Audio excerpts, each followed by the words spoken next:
ఒక పాప 9 years age ఉంది. ఒక 6 మంత్స్ బ్యాక్ వాళ్ళ ఇంట్లో గృహప్రవేశం జరిగిందన్నప్పుడు ఫంక్షన్ జరిగింది. ఫంక్షన్ అప్పుడు కూల్ డ్రింక్స్, కూల్ వాటర్ తీసుకుంది. ఇమ్మీడియట్గా వైరల్ ఫీవర్ డెవలప్ అయింది. ఆల్మోస్ట్ ఫీవర్ 103 వరకు టచ్ చేసింది. హాస్పిటల్ అడ్మిట్ చేయలేగానే పీడియాట్రిషియన్ దగ్గరికి వెళ్ళి మెడిసిన్స్ తీసుకున్నారు. ఆల్మోస్ట్ ఫీవర్ ఒక 3 డేస్ వరకు అదే టెంపరేచర్ రన్ అవుతూ వచ్చింది. యూజువల్గా 100 అబౌవ్ ఫీవర్ అంటాం, 100 లోపలికి వచ్చాక ఫీవర్ కాదని చెప్తాం మనం.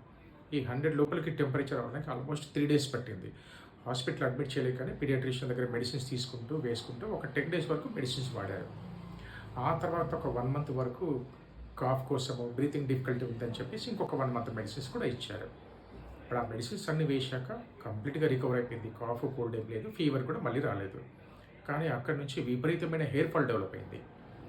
ఎప్పుడైతే ఎక్కువ రోజులు బాడీలో టెంపరేచర్ ఉందో ఆ హై టెంపరేచర్కి హెయిర్ ఫాలికల్స్ అనేది బర్న్ అవుతాయి, డెడ్ అయిపోతాయి, రాలిపోతాయి.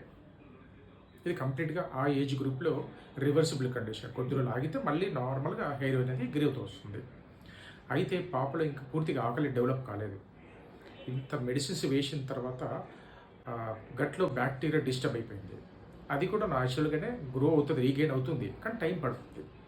సో దీనివల్ల ఫుడ్ ఇంటెక్ తగ్గింది, న్యూట్రియంట్స్ డెఫిషియన్సీ వల్ల ఈ హెయిర్ గ్రోత్ అనేది ఇంకా బాగా రాలేదు. ఈ స్టేజ్లో మనం హోమియోపతి మెడిసిన్స్ కనుక ఇస్తే ఏం జరుగుతుందంటే ఫస్ట్ గట్లో హెల్తీ బ్యాక్టీరియాను ఫాస్ట్గా గ్రో చేస్తుంది. ఎప్పుడైతే ఆ హార్మోన్ డెవలప్ అవుతుందో ఆకలి ఇంప్రూవ్ అవుతుంది. తీసుకున్న ఫుడ్లో ఉన్న న్యూట్రియంట్స్ బాడీకి అబ్జర్వ్ అవుతాయి. హెయిర్ గ్రోత్ అనేది ఫాస్ట్గా జరగడానికి హెల్ప్ చేస్తుంది. ఇదంతా కూడా ఒక 2 మంత్స్ 3 మంత్స్ ట్రీట్మెంట్ తీసుకుంటే జరిగేది. ఆ తర్వాత మెడిసిన్స్ అక్కర్లేదు, ఎందుకంటే ఇది పూర్తిగా రివర్సిబుల్ కండిషన్ కాబట్టి.